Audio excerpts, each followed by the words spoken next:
अथ षष्टितमः सर्गः। कुम्भकर्णप्रबोधः।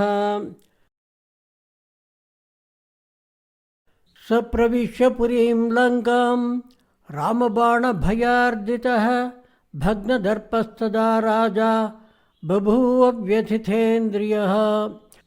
स प्रविश्य पुरीं लङ्कां रामबाणभयार्दितः भग्नदर्पस्तदा राजा बभूव व्यथितेन्द्रियः।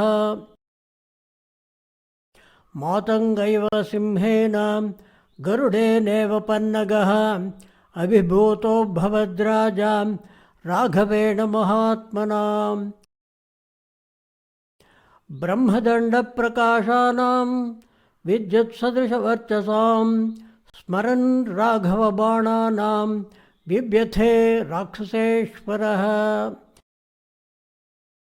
स काञ्चनमयं दिव्यम् आश्रित्य परमासनं विप्रेक्ष्यमाणो रक्षांसि रावणो वाक्यमब्रवीत्।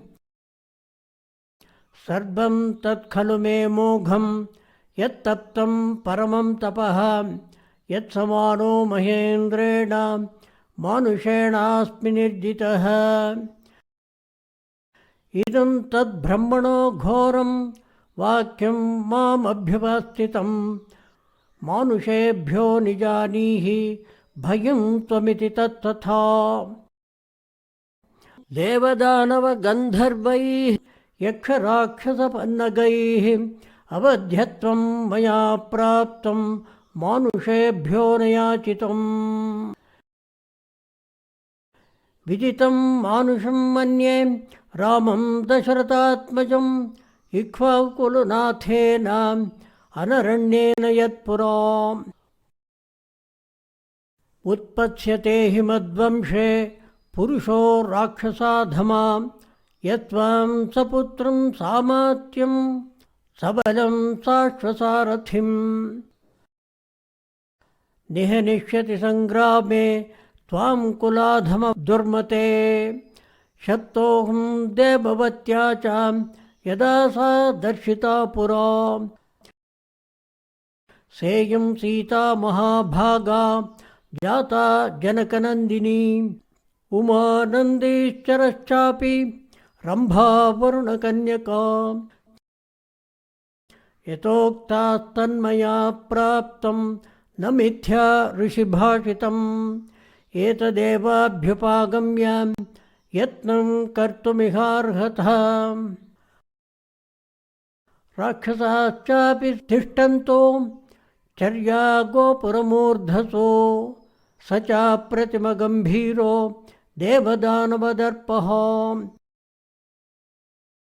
ब्रह्मशापाभिभूतस्थो कुम्भकर्णो विबोध्यतां सपराजितमात्मानं प्रहस्तञ्च निषूदितम्। ज्ञात्वा रक्षो बलं भीमम् आदिदेशमहाबलः द्वारेषु यत्नः क्रियतां प्राकाराच्छाधिरुह्यताम्। निद्रावशसमाविष्टः कुम्भकर्णो विबोध्यतां सुखं स्वपिति निश्चिन्तः कालोपहतचेतनः। नवषट्सप्तचाष्टौ च मासान् स्वपिति राक्षसः मन्त्रयित्वा प्रसुप्तोऽयमितस्तु नवमेहनि। तन्तुबोधयत क्षिप्रं कुम्भकर्णं महाबलं स तु संख्ये महाबाहुः ककुदः सर्वरक्षसाम्। वानरान् राजपुत्रौ च क्षिप्रमेव वधिष्यति एष केतुः परः संख्ये मुख्यो वै सर्वरक्षसाम्। कुम्भकर्णः सदा शेते मूढो ग्राम्यसुखे रतः रामेण हि निरस्तस्य सङ्ग्रामेऽस्मिन् सुदारुणे। भविष्यति न मे शोकः कुम्भकर्णे विबोधिते किं करिष्याम्यहं तेन शक्रतुल्यबलेन हि। ईदृशे व्यसने प्राप्ते यो न साख्याय कल्पते। ते तु तद्वचनं श्रुत्वा राक्षसेन्द्रस्य राक्षसाः जग्मुः परमसम्भ्रान्ताः कुम्भकर्णनिवेशनं।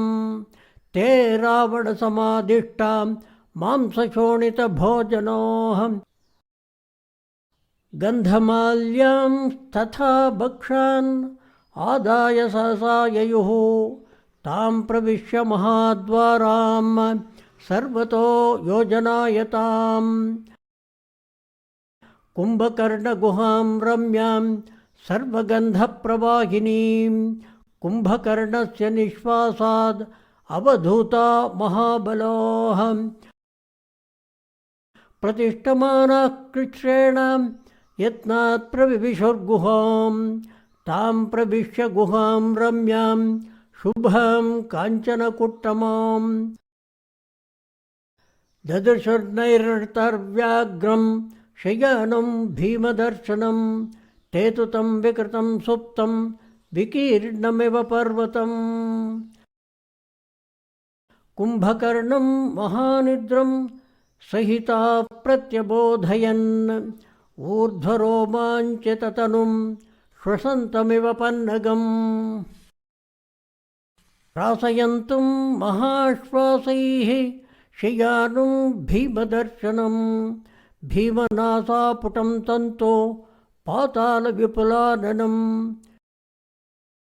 शय्यायां न्यस्तसर्वाङ्गं मोदोरुदिरगन्धिनं काञ्चनाङ्गदनद्दाङ्गं किरीटिनमरिन्दमम्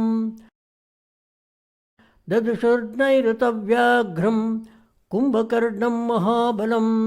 ततश्चक्रुर्महात्मानः कुम्भकर्णाग्रतस्तदा मांसानां मेरुसङ्काशं राशिं परमतर्पणं मृगाणां महिषाणां च पराकाणां च सञ्चयान् चक्रुर्नैऋतशार्दूला राशिमन्नस्य चाद्भुतं। ततः शोणितकुम्भां च मद्यानि विविधानि च पुरस्तात् कुम्भकर्णस्य चक्रस्य दशशत्रभगं लिलिपुश्च पदार्ध्येन चन्दनेन परन्तपम् दिव्यैराच्छादयामासो मौल्यैः गन्धैः सुगन्धिभिः धूपं सुगन्धं ससृजो तुष्टुबुश्च परन्तपम् जलदा इव चोन्नेदो यातु दानास्ततस्ततः शङ्कानापूरयामासुः शशाङ्कसदृशप्रभान् तुमुलं युगपच्चापि विनेदुश्चाप्यमर्षितोः नेदुरास्फोटयामासु चिक्षुपुस्ते निशाचराः कुम्भकर्णविबोधार्थं चक्रुस्ते विपुलं स्वनम् सशङ्खभेरीपणवप्रणादम् आस्फोटितक्ष्वेलितसिंहनादम् दिशो द्रवन्तस्त्रिदिवं किरन्तः श्रुत्वा विहङ्गात् सहसा निपेतुः यदा वृषं तैर्निनदैर्महात्मा न कुम्भकर्णो बुबुधे प्रसुप्तः ततो भुसुण्डीर्मुसलानि सर्वे रक्षोगणास्ते जगृहुर्गदाश्च तं शैलशृङ्गैर्मुसलैर्गदाभिः वृक्षैस्थलैर्मुद्गरमुष्टिभिश्च सुखप्रसुप्तं भुवि कुम्भकर्णं रक्षांस्युदग्राणि तदा निजघ्नुः तस्य निःश्वासवातेन कुम्भकर्णस्य रक्षसः राक्षसा बलवन्तोऽपि स्थातुं नाशक्नुवन् पुरः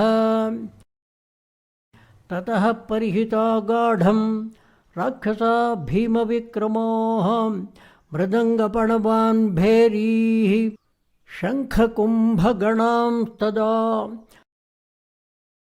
दशराक्षससाहस्रा युगपत्पर्युवादयन् नीलाञ्जनजयाकारा ते तु तं प्रत्यबोधयन् अभिघ्नन्तो न दन्तश्च नैव संविविदेतु सः यदा चैनं न शेकुस्ते प्रतिबोधयितुं तदा ततो गुरुतरं यत्नं दारुणं समुपाक्रमन् अश्वानुष्ट्रान् खरान्नागान् जघ्नुर्दण्डकशाङ्कुशैः भेरी शङ्खमृदङ्गाश्च सर्वप्राणैरवादयन् निजघ्नुश्चास्य गात्राणि महाकाष्ठकटङ्करैः मुद्गरैर्मुसलैश्चैव सर्वप्राणसमुद्यतैः तेन शब्देन महता लङ्का समभिपूरितो स पर्वतवना सर्वा सोऽपि नैव प्रबुध्यते ततः सहस्रं भेरीणां युगपत्समहन्यताम्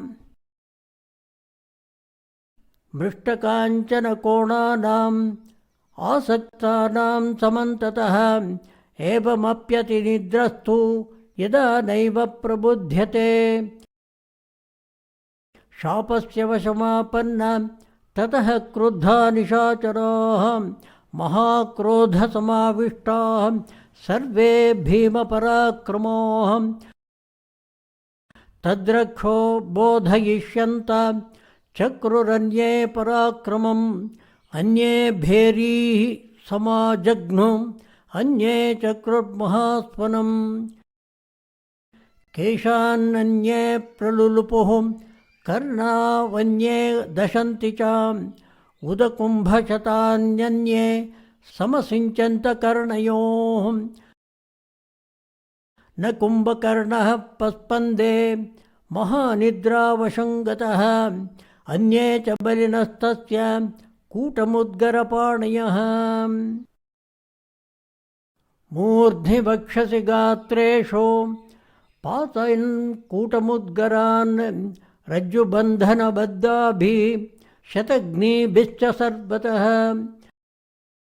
वध्यमानो महाकायो न प्राबुध्यत राक्षसः वानराणां सहस्रन्तो शरीरेस्य प्रधावितं कुम्भकर्णस्ततो बुद्धः स्पर्शं परमबुध्यताम् सपात्यमानैः गिरिशृङ्गवृक्षैः अचिन्तयंस्तान् विपुलान् प्रहारान् निद्राक्षयाक्षुद्भयपीडितश्च विजृम्भमाणः सहसोत्पपाता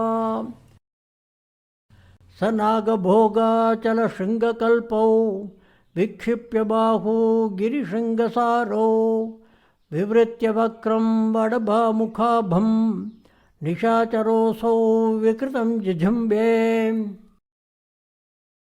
तस्य जृम्भमाणस्य वक्रं पातालसन्निभं ददृशे मेरुशृङ्गाग्रे दिवाकर इवोदितः स जिम्बमाणोऽतिबलः प्रतिबुद्धो निशाचरः निःश्वासश्चास्य संजज्ञे पर्वतादिवमारुतः रूपमुत्तिष्ठतस्तस्य कुम्भकर्णस्य तद्बभौ तपान्ते सबलाकस्य मेघस्यैवाविवर्षतः तस्य दीप्ताग्निसदृशे विद्युत्सदृशवर्चसी ददृशा ते महानेत्रे दीप्ताविव महाग्रहो ततस्त्वद्दर्शयन्रर्वान् भक्षां च विविधान् बहून् वराकान् महिषां चैव स बभक्ष महाबलः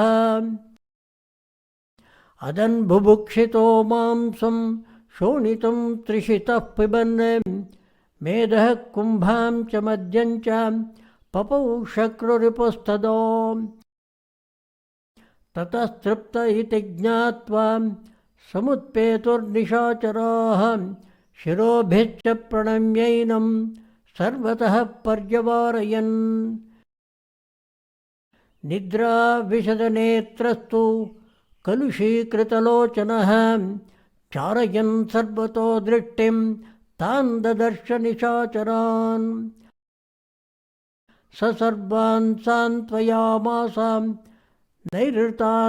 नैरृतर्षभः बोधनाद्विस्मितश्चापि राक्षसान्निदमब्रवीत्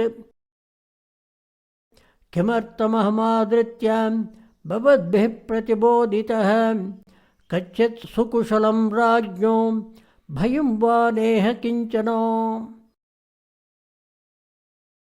अथवा ध्रुवमन्येभ्यो भयं परमुपस्थितं यदर्थमेवं त्वरिते भवद्भिः प्रतिबोधितः अद्य राक्षसराजस्य भयमुत्पाटयाम्यहं पातयिष्ये महेन्द्रं वा शातयिष्ये तथा नलम् न क्यल्पकारणे सुप्तं बोधयिष्यति मां गुरुः तदाख्यातार्थतत्त्वेन मत्प्रबोधनकारणम् एवं ब्रुवाणं संरब्धं कुम्भकर्णं महाबलं यूपाक्षः सचिवो राज्ञः कृताञ्जलिरुवाचः ननो दैवकृतं किञ्चित् भयमस्ति कदाचन मानुषान्नो भयं राजं तुमुलं सम्प्रबाधते न दैत्यदानवेभ्यो वा भयमस्ति हि तादृशं यादृशं मानुषं राजन् भयमस्मानुपस्थितम् वानरैः पर्वताकारैः लङ्केयं परिवारितां सीताहरणसन्तप्ताद्रामान्नस्तुमुलं भयम् एकेन वानरेणेयं पूर्वं दग्धा महापुरी कुमारो निहतश्चाक्षः सानुयात्रः सकुञ्जरः स्वयं रक्षोऽधिपश्चापि पौलस्त्यो देवकण्टकः व्रजेति संयुगे मुक्तो रामेणादित्यतेजसा यन्न देवैः कृतो राजा नापि दैत्यैर्न दानवैः कृतः स हि रामेण विमुक्तः प्राणसंशयात् स यूपाक्षवचः श्रुत्वा भ्रातुर्युधिपराजयं कुम्भकर्णो विवृत्ताक्षो यूपाक्षमिदमब्रवीत् सर्वमद्यैव यूपाक्ष हरिसैन्यं सलक्ष्मणं राघवं चरणे हत्वा पश्चाद्रक्षामि रावणम् राक्षसां तर्पयिष्यामि हरीणां वंशचोणितैः रामलक्ष्मणयोश्चापि स्वयं पास्यामि शोणितम्